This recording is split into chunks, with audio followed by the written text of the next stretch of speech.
산과 들 지진 이야기입니다. 지진은 왜 일어나는가에 대해 알아보겠습니다.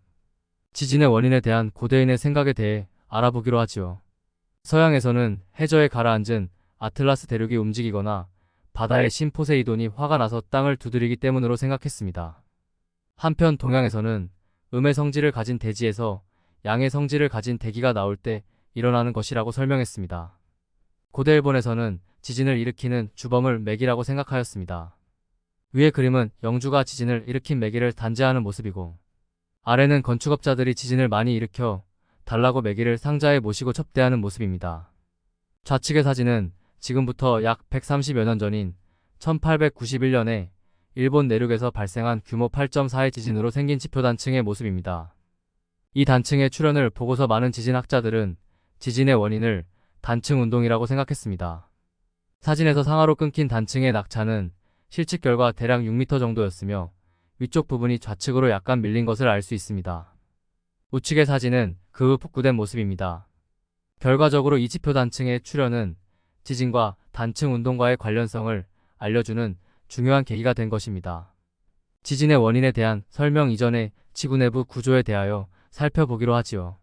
지구 내부 구조는 오른쪽 그림과 같이 큰 지진이 발생할 때 지표면을 따라 전파된 지진파와 지구 내부를 통과한 지진파들을 여러 지진관 측소에서 관측하여 그를 종합하여 해석한 결과로 알게 된 것입니다. 이는 CT를 찍어 우리 몸속을 살펴보는 원리와 비슷합니다. 좌측의 그림은 그 결과 추정되는 지구 내부 구조입니다. 지구의 껍데기 부분 지각은 그 두께가 대략 30에서 70km 정도이며 탄성적 성질, 즉 힘을 가하면 그 힘에 따라 변형이 일어나고 그 힘이 제거되면 원래 상태로 복귀하는 성질을 가지고 있습니다. 탄성에 좋은 예로서 용수철을 들 수 있습니다.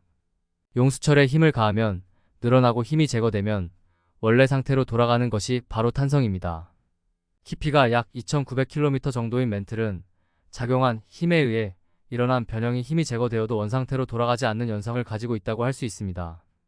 다시 말하면 지각은 단단하여 큰 힘에 의해 부서질 수 있으나 멘틀은 약간의 유동성을 가지고 있다고 할 수 있겠지요. 이러한 성질은 지각에서 멘틀 상부까지 점진적으로 변화합니다.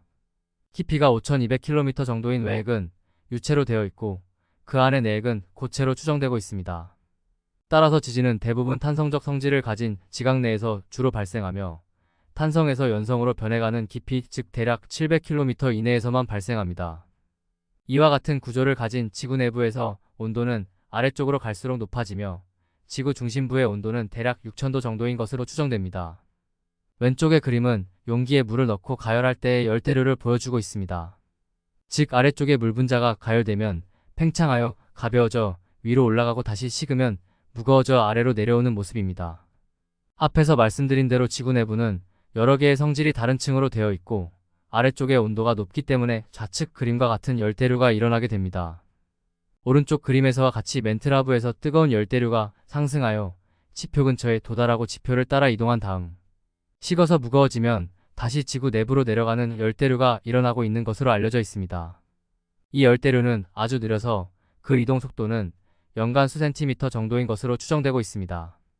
또한 지표 근처의 껍데기 부분에서 이동하는 비교적 단단한 지판의 두께는 대략 100km 정도인 것으로 추정되며 지판과 지판 사이에는 그림과 같이 양쪽 다른 방향으로 서로 갈라지는 경우 판과 판이 서로 부딪히는 경우가 생길 수 있으며 그때 판 사이에 길라지거나 부딪히는 운동에 따라 단단한 판에 큰 힘이 누적되어 작용하게 되며 그 때문에 마찰열도 발생하는 것으로 알려져 있습니다.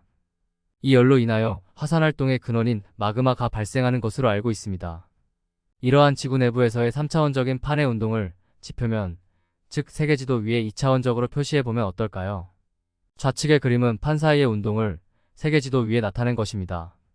이 그림에서 녹색 선은 밑에서 열대류가 올라와 양측으로 갈라지는 경계를 나타내며 대서양을 남북으로 가로지르는 녹색의 선이 갈라지는 경계를 나타내고 있습니다. 검은색 표식은 식어서 무거워진 판이 다른 판과 충돌하는 경계를 나타내며 보라색 선은 판과 판이 서로 다른 방향으로 엇갈리며 운동하는 경계를 보여줍니다. 이러한 판 사이의 상대적 운동에 따라 오른쪽 그림과 같이 판의 경계에는 큰 힘이 누적되어 작용한 결과로 지진이 많이 발생하며 그곳에 화산도 많이 나타납니다. 따라서 판 경계에는 지진대와 화산대가 겹쳐서 나타나게 되는 것입니다. 이들은 띠 모양으로 나타나기 때문에 지진대, 화산대라 부릅니다. 오른쪽 그림은 지진대와 화산대의 분포를 보여줍니다. 이 그림에서 붉은색 점은 지진을, 검은 점은 화산을 나타냅니다. 오른쪽 그림에서 지진이 가장 많이 발생하는 곳은 태평양을 한 바퀴 도는 환태평양 지진대로서 이곳에서 전체 지진의 약 75%가 발생하고 있습니다.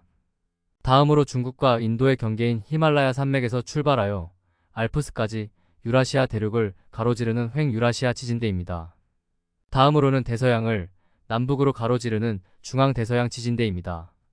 우리나라와 같이 판의 경계에서 멀리 떨어져 있는 판 내부에서는 상대적으로 지진의 크기나 빈도가 적다고 할 수 있습니다. 앞에서 지구 표면의 판 사이에 힘이 작용하여 지진이 발생한다고 설명했는데 왜 힘이 작용하면 지진이 발생할까요? 앞에서 설명한 바와 같이 지구 표면의 판은 단단한 탄성적 성질을 가진 물체라고 할 수 있습니다. 좌측 그림과 같이 대나무 또는 플라스틱 자에 힘을 가하면 휘어지게 되며 어떤 한계 즉 탄성 한계를 넘으면 부러지게 됩니다.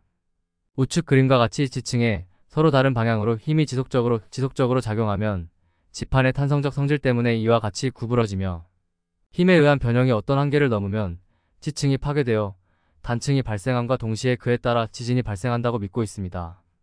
따라서 지진은 단층 운동의 결과라는 단층 지진설이 등장하게 된 것입니다. 왼쪽 사진은 미국 서부 해안을 따라 대체로 남북 방향으로 발달한 약 2000km 길이의 산안드리아스 단층의 항공사진이며 이 단층을 따라 지진이 빈발하고 있습니다. 오른쪽의 사진은 터키에서 발생한 지진으로 철로가 끊겨 어긋난 모양을 보여주고 있습니다. 이와 같이 제4기 즉 200만 년 이내에 발생한 지진으로 생긴 단층으로서 앞으로도 활동 가능성이 있는 단층을 활성단층이라 부르며 이러한 활성단층에 대한 연구는 장래의 지진 예측에 중요하다고 할 수 있습니다. 대부분의 지진은 위에 설명한 단층 운동으로 발생한 지진이지만 화산활동에 의한 마그마의 움직임으로 발생하는 화산지진과 인간활동 즉 핵실험, 대규모 화약 발파 등으로 생기는 지진도 발생하고 있습니다. 이상으로 지진 발생 원인에 대하여 알아보았습니다. 지진에 대한 대비를 잘하여 지진에 대해 안전한 사회를 만들어 가야겠지요.